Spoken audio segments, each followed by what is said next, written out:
আসসালামু আলাইকুম, কেমন আছেন সবাই? তো অঙ্কটা হচ্ছে tan থিটা সমান সমান 3/4 হলে sin থিটা এর মান কত?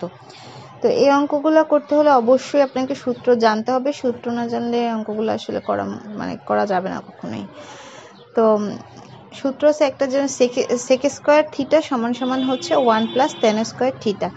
তো tan এর মান দেয়া আছে 3/4, তাহলে আমরা সেই মানটা বসাই দিলাম। বসাই দিলে 3 3 9, 4 4 16 হয়।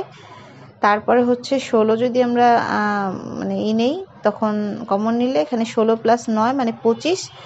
আর এই যেহেতু এখানে sec স্কয়ার থিটা আছে, তো এইখানে এটা রুট হয়ে গেল, তাহলে 5 5 25 আর বর্গমূল হয় 5 5 25 আর 4 4 16। এই বের হলো sec থিটা। তাহলে আরেকটা সূত্র আছে যে cos থিটা সমান সমান 1/sec থিটা। তো সেই sec থিটার জায়গায় sec থিটার মানটা বসাই দিলাম, যেহেতু 1/5/4 হয়েছে, তো এটা যদি এরোভাবে গুণ করি তাহলে হচ্ছে উল্টায় যায়, 4/5 হয়। তারপরে আরেকটা সূত্র আছে sec square theta plus cos square theta সমান সমান হচ্ছে 1। তাহলে এখানে cos এর মানটা আমরা পাইছি, তাহলে sec স্কয়ার থিটা সমান সমান হচ্ছে 1 cos স্কয়ার, যদি এখানে চলে আসে মাইনাস cos স্কয়ার থিটা।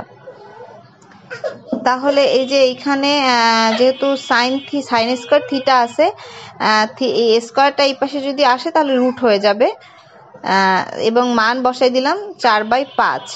তো এভাবে করলে লাস্টের দিকে আসে 9/25, সেটার বর্গমূল দাঁড়ায় 3/5। তো এটাই হচ্ছে রেজাল্ট, 3/5। তো আশা করছি সবাই ভালো লেগেছে, সব ভালো থাকবেন। আল্লাহ হাফেজ।